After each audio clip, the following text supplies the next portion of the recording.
Vous l'avez entendu probablement plusieurs fois depuis 2 semaines, quand on fait le parcours de la préparation 25 jours avant Noël, on revient à peu près toujours sur les mêmes histoires, mais ça vaut le coup d'approfondir cette histoire-là pour savoir, Jésus est-il dans nos vies?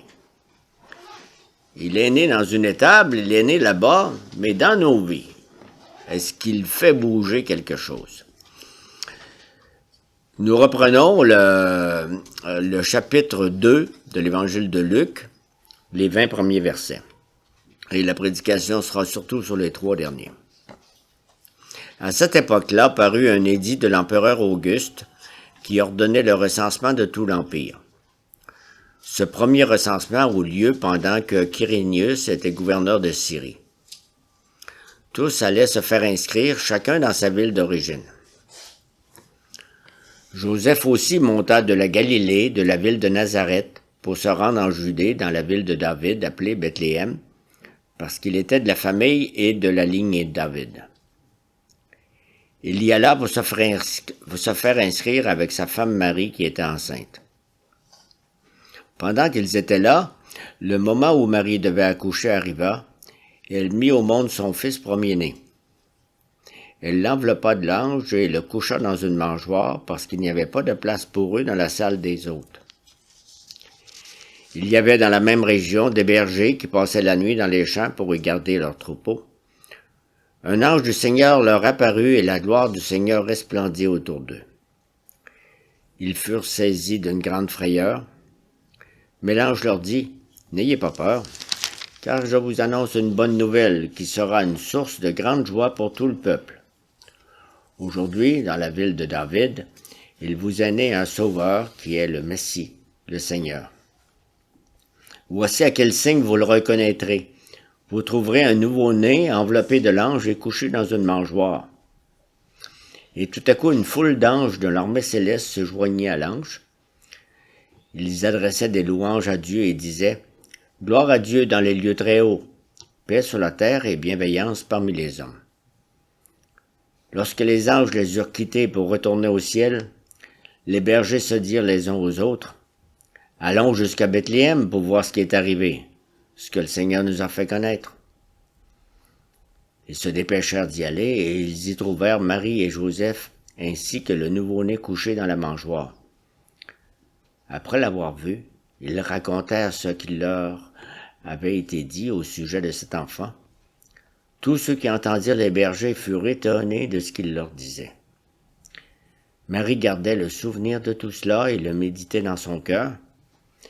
Puis les bergers repartirent en célébrant la gloire de Dieu et en lui adressant des louanges à cause de tout ce qu'ils avaient entendu et vu et qui était conforme à ce qui leur avait été annoncé. Prions le Seigneur. Oui, Seigneur, quand on a 50 ou 60 ans, ça fait des dizaines de fois qu'on entend cette histoire, mais tu nous la présentes ce matin parce que tu veux nous enseigner.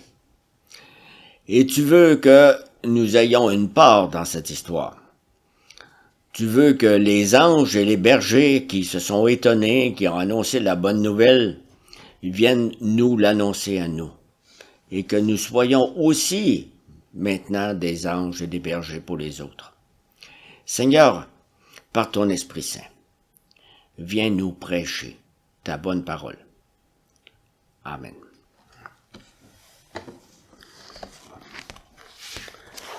Noël, ça vient de passer, ça nous rappelle des beaux souvenirs, soit le Noël 2023 ou le Noël de nos enfances. Ça provoque des émotions, Noël, n'est-ce pas? Ça nous met dans une atmosphère spéciale. Souvenirs, émotions, atmosphère, c'est des bonnes choses en elles-mêmes, n'est-ce pas? Ça aide à célébrer. Il est bon de goûter à la joie de la période de Noël, en famille, entre amis, en église. Le drame, aujourd'hui, c'est que l'atmosphère de la période de Noël est devenu complètement déconnecté de la foi. Complètement déconnecté des faits historiques qui fondent notre foi. Depuis longtemps, Noël est devenu une fête romantique, une fête pour chanter, une fête pour allumer des lumières, déconnectée de sa source. Et maintenant, coupée de la source, les émotions finissent par s'épuiser, n'est-ce pas? Vous avez le choix. Dans quel pays du Sud je vais pour fêter Noël? La romance de Noël disparaît de plus en plus de notre paysage culturel. On ne peut pas toujours entretenir artificiellement ces sentiments si nous n'avons pas la foi. Et nous ne pouvons pas avoir la foi si nous ne revenons pas aux faits historiques. Donc, l'ordre est très important, là. Ce sont les faits, la foi, les sentiments. Essayez pas de virer ça de bord, la recette fonctionne peu. Dans notre texte, plusieurs personnes ont vécu des émotions intenses. Elles ont réagi au premier Noël de diverses façons. Ces émotions et ces réactions étaient toutes basées sur des faits, et ces faits nous appellent toujours à la foi. Sans les faits, sans la foi, les sentiments de Noël s'envolent en fumée et finissent par disparaître. Donc, les versets 18, 19 et 20 nous décrivent 3 réactions très intéressantes de la part des gens qui l'ont vécu: l'étonnement, la méditation et l'adoration. Ces 3 réactions qui sont fondées sur des événements qui ont précédé souvent au chapitre précédent, au chapitre 1 et chapitre 2 de l'Évangile de Luc.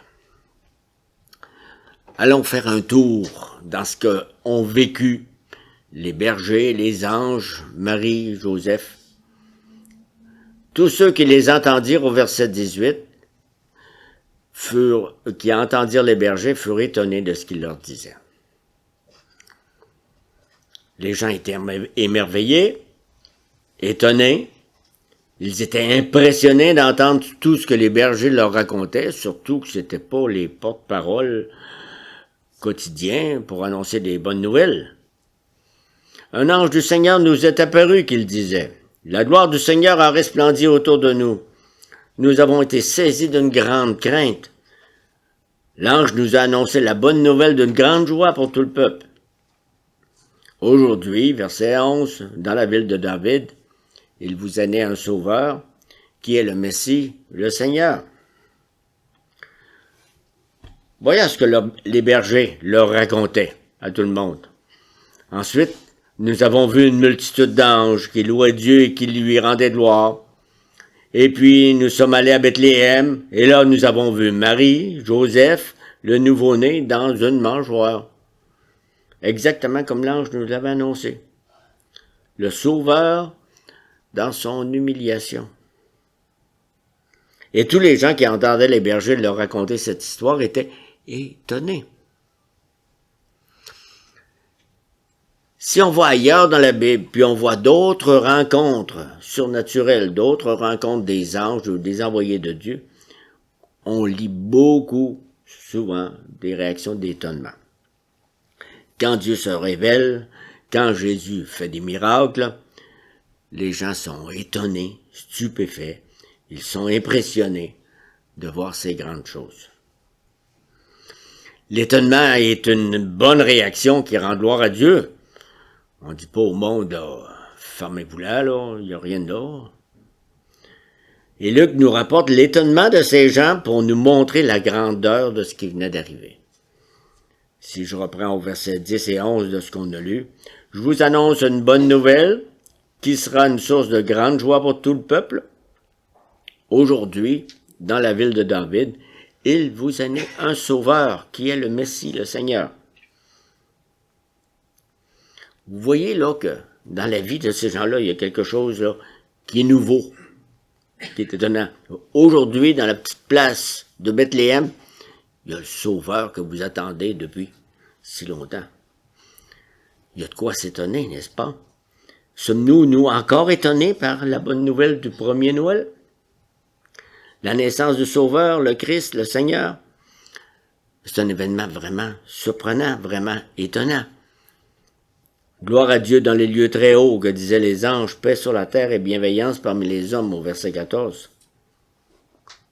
Un sauveur qui naît dans la plus grande humilité. On tasse un peu la nourriture pour le mettre dans une mangeoire d'animaux. C'est stupéfiant, n'est-ce pas?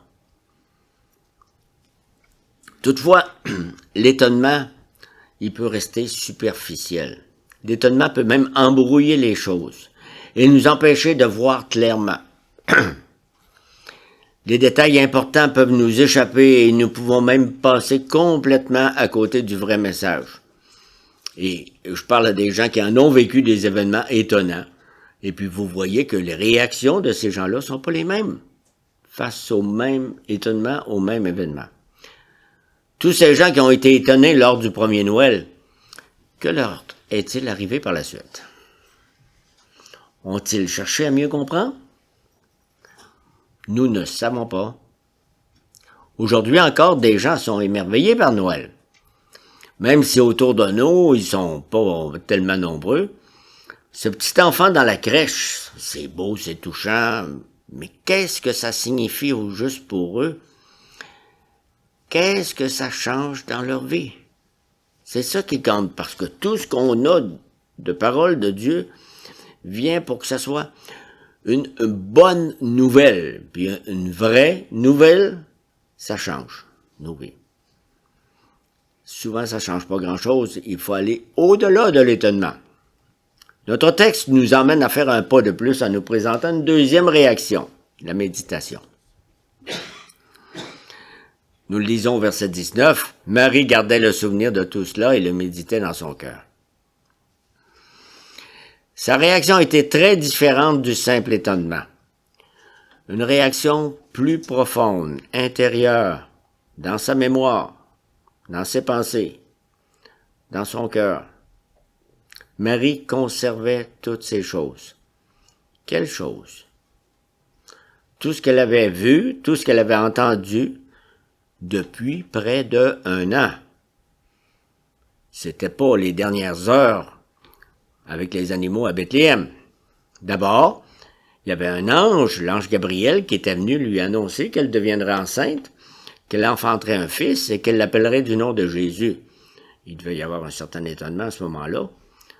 Dans Luc chapitre 1, verset 32, l'ange avait dit « Il sera grand, il sera appelé fils du Dieu très haut. Et le Seigneur Dieu lui donnera le trône de David, son ancêtre. Il régnera sur la famille de Jacob éternellement. Son règne n'aura pas de fin. » En tout cas, c'est difficile de se mettre à la place de Marie, là, mais probablement qu'elle se rappelait. Ensuite, on connaît la suite, est venue la grossesse, puis Joseph, qui voulait tout arrêter, rompre les fiançailles. Quelle épreuve pour celle qui venait d'entendre la promesse de l'ange pour la fiancée, pour n'importe laquelle fiancée. Puis un ange est venu faire un tour voir Joseph durant la nuit, est venu rassurer Joseph. Ensuite, sa visite à sa cousine Élisabeth, qui avait l'air à tout savoir. Le décret de César Auguste, le recensement, tout ça avant la venue de Jésus, durant la préparation avant la naissance, le voyage à Bethléem, et on pourrait faire un livre sur chacune des choses que j'énumère. L'impossibilité de trouver une place pour accoucher à Bethléem, une mangeoire d'animaux pour déposer le bébé, le nouveau-né. En tout cas, si j'annonce déjà à quelqu'un que ça va se passer comme ça, d'avance, pas facile, n'est-ce pas? Et Marie avait tout cela en mémoire. L'ange lui avait dit que son fils occuperait le trône de David et que son règne durerait pour toujours. Et voilà que son enfant naissait dans la plus grande humiliation. Bon, vous savez qu'on a rajouté bien des bien des choses là-dessus. Pourquoi on a mis des animaux qui sont pas dans notre texte? C'est qu'on dit ça prenait du chauffage. Et le meilleur chauffage, c'est le souffle du bœuf, c'est le souffle de l'âne.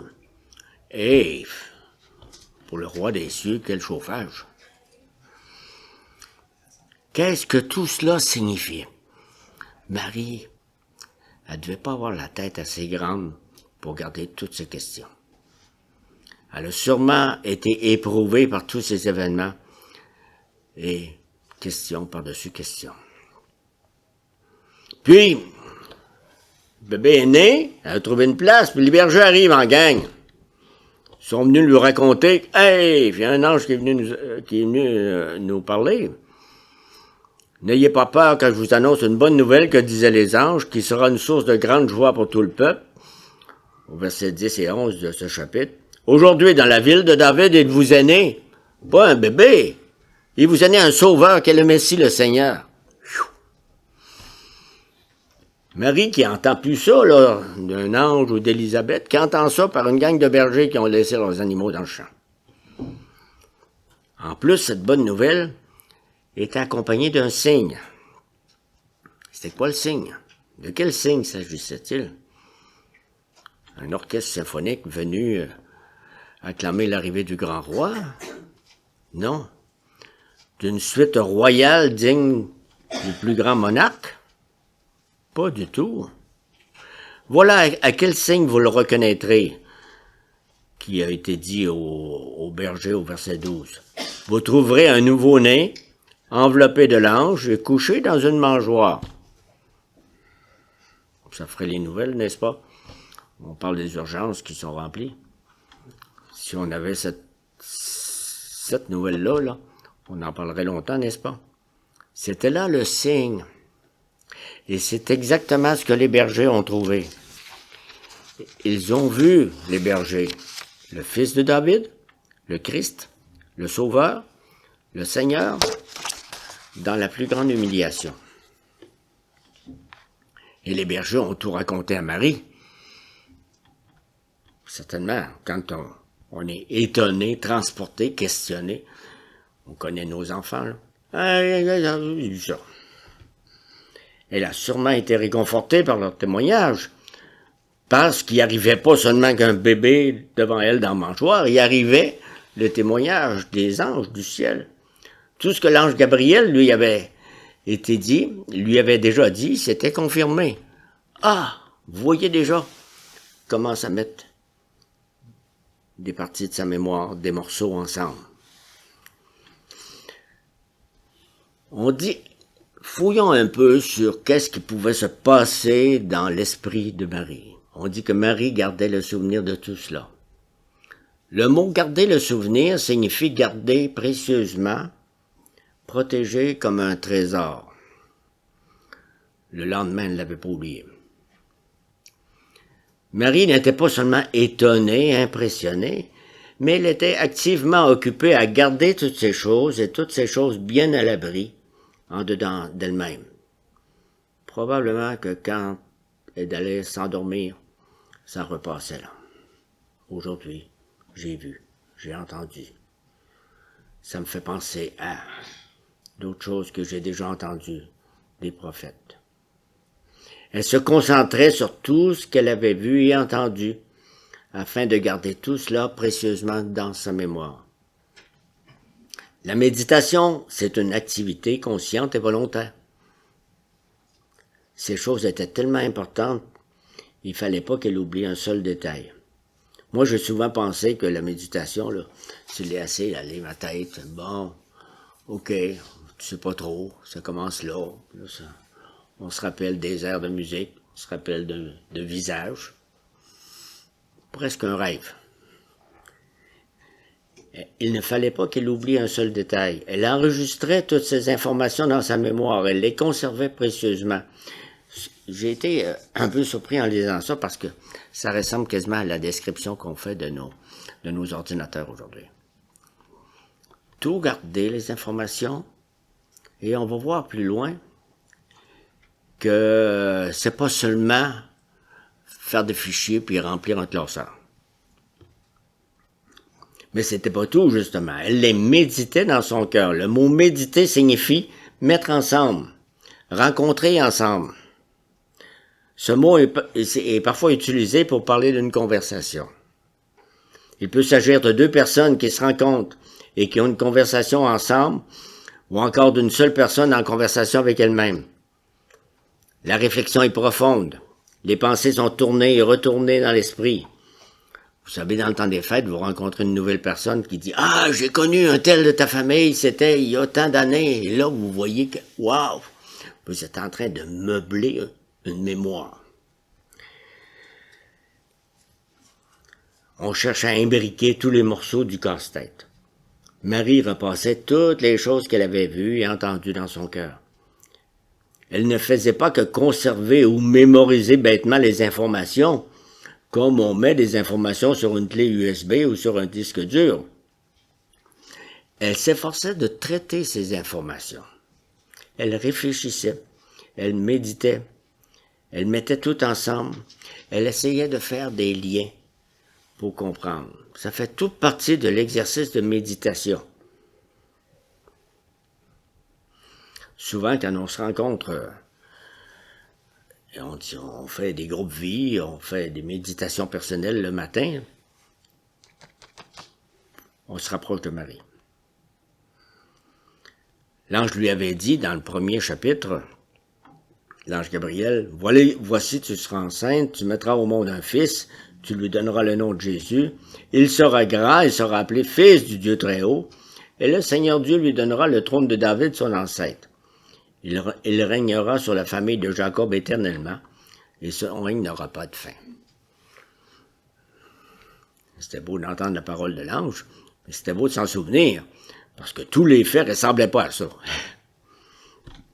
Mais comment ça serait possible? La réaction d'étonnement. Elle n'avait pas de relation avec un homme. Ah, mais c'est vrai, l'ange lui avait aussi dit, le Saint-Esprit viendra sur toi et la puissance du Dieu très haut te couvrira. Et en terminant par rien n'est impossible à Dieu. Elle a dû le retenir, ce petit bout-là. C'est un miracle. Oui, mais si l'enfant qu'elle avait mis au monde était vraiment le Messie, le grand roi tant attendu, comment se faisait-il qu'elle était obligée d'accoucher dans des conditions aussi humiliantes?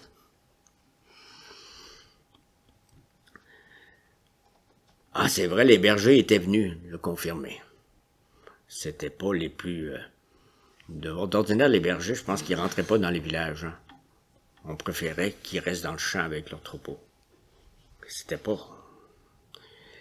Cette humiliation était un signe pour reconnaître que c'était bien lui, le Sauveur, le Messie, le Seigneur. C'est ce qu'on a eu tantôt. Voici à quel signe vous le reconnaîtrez. Vous trouverez un nouveau-né enveloppé de l'ange et couché dans une mangeoire. Tossez les animaux, là, vous allez trouver. Malgré toute cette humiliation, cette naissance était tellement glorieuse. Comment avoir la gloire dans un tas de foin? Même les anges du ciel avaient loué Dieu. Gloire à Dieu dans les lieux très hauts, paix sur la terre et bienveillance parmi les hommes.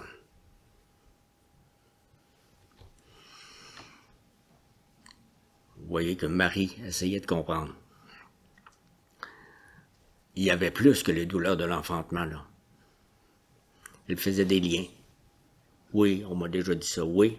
Puis vous vous rappelez de son chant, le Magnificat, tous les liens qu'elle faisait entre les psaumes, entre les chants des prophètes. Et elle chantait pas « Ah, je vais être enceinte, je vais avoir un enfant ». Non, elle chantait ce qu'elle est en train de vivre ici.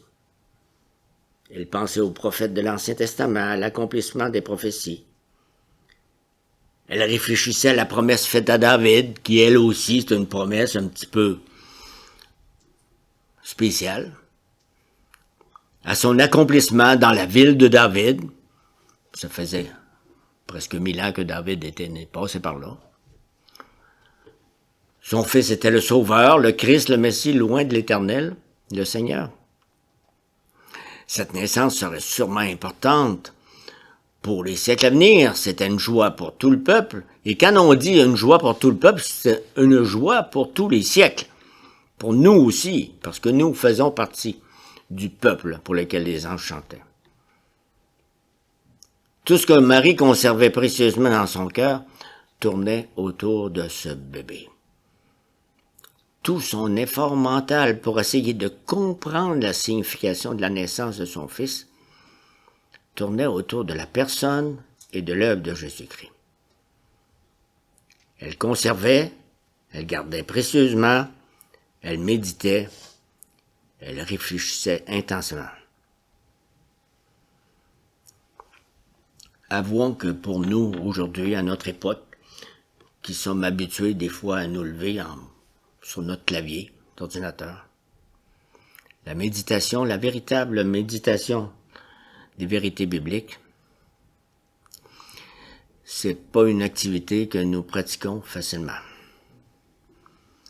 En particulier durant la période de Noël. Je connais tellement de mes amis qui sont incapables de se réveiller dans le silence. Ça prend une musique programmée avant de se coucher ou quelque chose du genre. Moi, je me pose des questions parce que j'ai d'autres choses aussi, mais est-ce que je vais, moi, quand même, dire « Je veux entendre le Seigneur ce matin ». Nous sommes occupés de ce temps-ci, toutes sortes d'activités, les achats, les cadeaux, les repas, les préparatifs, les réceptions, les sorties, les festivités, qui on invite, qui on n'invite pas. Toutes sortes de choses occupent nos pensées, remplissent nos journées, épuisent nos énergies, vous le savez. Avons-nous encore le temps de conserver à l'intérieur de nous-mêmes la parole de Dieu? Avons-nous la concentration d'esprit pour repasser dans nos cœurs toutes ces choses? Pour conserver, garder précieusement, méditer, mettre ensemble, réfléchir, comprendre tout ce qui concerne la personne et l'œuvre de Jésus. Ce que je dis là pour nous, c'est ce qui se faisait dans ce qu'on appelle la crèche devant lui et durant les années de la vie de Marie. Là, on parle de ce temps des fêtes. Qu'en est-il du reste de l'année? Le travail, les études, la famille, les loisirs, les courriels, Facebook, les textos, les jeux d'ordinateur, les divertissements, le bruit, les distractions. Vous le savez, hein? N'importe quel moment dans la journée, vous pesez sur un bouton, si vous êtes dans l'auto, chez vous, sur votre téléphone, et ce sont des chants, mais pas des chants d'anges. Arrêtons, débranchons de temps en temps. Prenons du temps pour garder précieusement toutes ces choses qui nous sont racontées dans la parole de Dieu. Prenons du temps pour méditer cette parole, la comprendre, mettre toutes ces choses ensemble, faire des liens, prendre les différents morceaux du casse-tête puis essayer de les imbriquer un dans l'autre. Conservons-nous dans nos mémoires les prédications que nous entendons. Nous efforçons-nous d'en comprendre la signification. Pourquoi que, pour nous préparer à Noël, on a des messages sur la fin des temps, sur le retour de Jésus. La prédication de la parole de Dieu portera des fruits dans nos vies, dans mesure où nous nous exercerons à méditer cette parole de façon consciente et volontaire. Sinon, il est très probable que la parole de Dieu portera peu de fruits dans nos vies. Vous connaissez la parabole des semences jetées sur différentes sortes de terres. Là. Il y en a qui ont porté du fruit, il y en a d'autres, rien. Dans le cas de Marie, ses méditations ont porté du fruit. Le Saint-Esprit s'en est servi pour faire son œuvre. Petit à petit, à travers un long processus, elle a dû apprendre à laisser son fils diriger lui-même son ministère. Ça n'a pas toujours été un bébé entre des museaux d'animaux. Elle a dû apprendre à se soumettre à son fils, son Seigneur. Elle a eu besoin de voir, d'entendre tous les autres événements du ministère public de Jésus. De voir ses guérisons, d'entendre ses enseignements, ses souffrances, sa mort, sa résurrection, sa montée au ciel. Il y a eu tant d'autres choses à conserver, à méditer intensément, à garder en mémoire, à mettre ensemble, à comprendre. C'est très difficile à imaginer tout ce qu'elle a eu. Elle a passé une vie de méditation. Ce long processus a finalement porté beaucoup de fruits. Puis je vais en donner un exemple. Grâce au Saint-Esprit qui menait toute cette méditation. Marie était là le jour de la Pentecôte.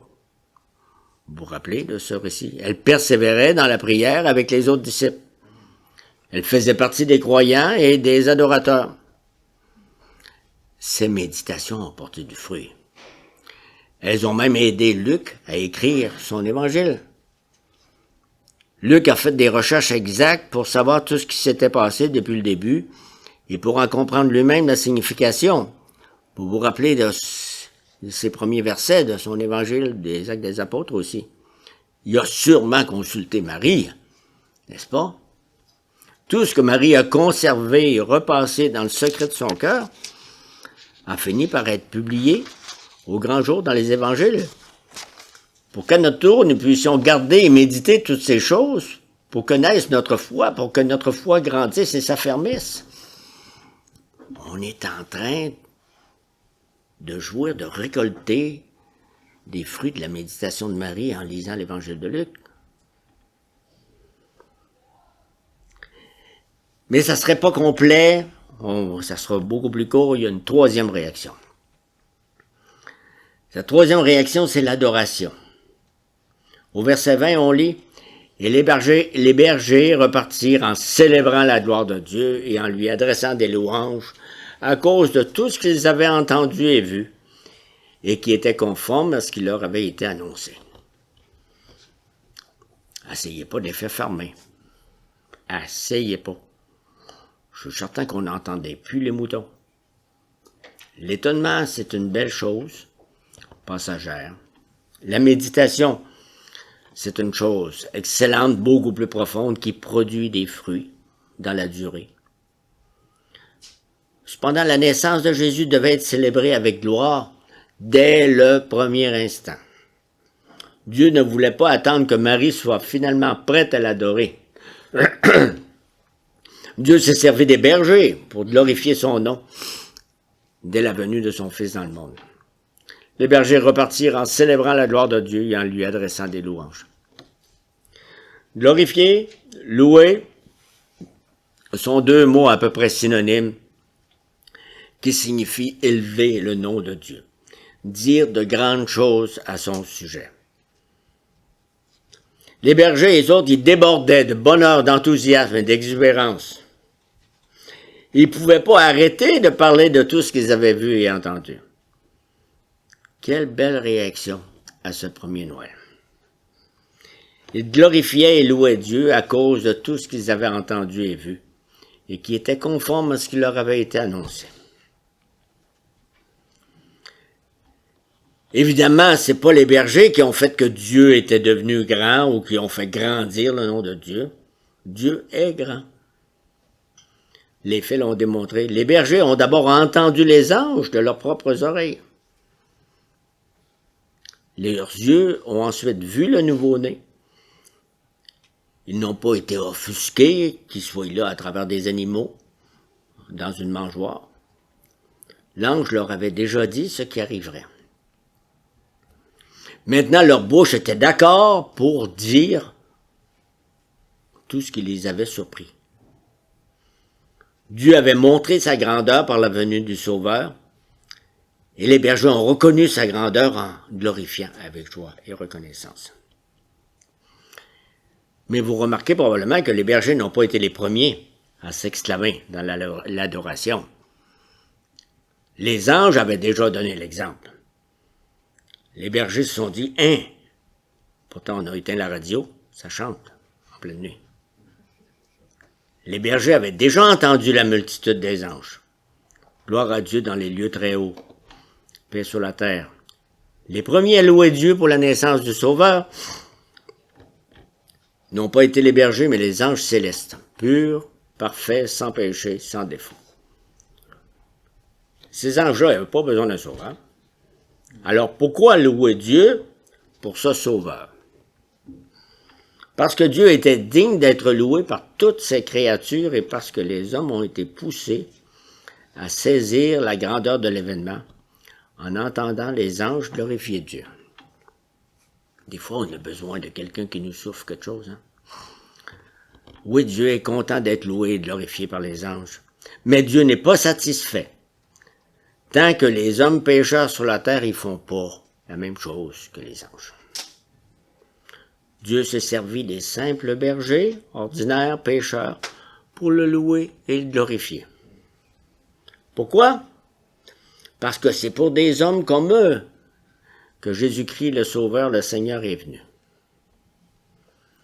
Les bergers avaient entendu les anges, ils avaient vu le nouveau-né et maintenant, ils s'en retournaient.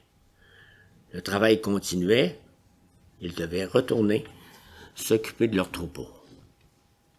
Je pense qu'ils ont chanté à leurs moutons.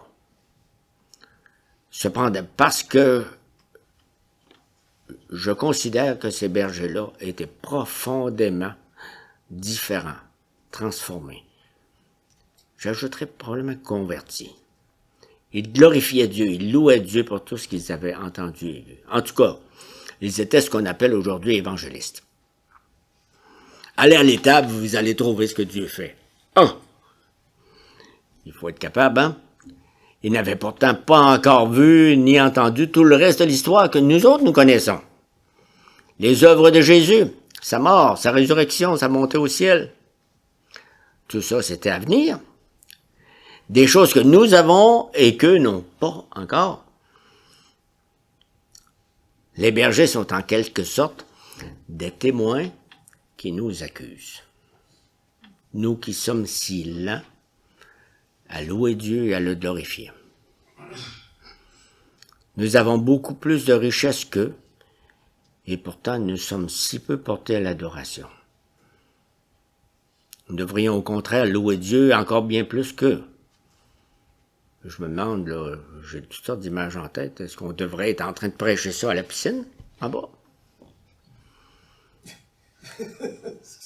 C'est le temps d'y penser, là. Mais voilà, c'est des questions. Oui, les faits, c'est essentiel. Ce qui a été entendu, ce qui a été vu, ce qui s'est produit à Bethléem lors du premier Noël. Voilà ce que l'Église doit proclamer au monde. Elle doit proclamer l'Église tout le reste des événements, jusqu'à Golgotha et jusqu'à la résurrection, sa montée au ciel et son règne dans la gloire. Les faits sont le fondement de la foi. Et la foi produit des réactions, des émotions, comme l'étonnement, la méditation, l'adoration. Gardons ce sens de l'étonnement, mais allons plus loin. Ne restons pas superficiels dans notre étonnement. Prenons le temps de méditer. Je dirais le temps et plus, là, l'énergie et la décision de méditer intensément. Cependant, même la méditation, c'est pas le dernier mot. Ne restons pas la bouche fermée. Glorifions Dieu et louons-le joyeusement. On n'a pas besoin d'avoir beaucoup de diplômes, hein, demandez au berger dans le champ. Je vous annonce la bonne nouvelle d'une grande joie. Aujourd'hui, dans la ville de David, il vous est né un sauveur qui est le Messie, le Seigneur. Paix sur la terre et bienveillance parmi les hommes. Amen.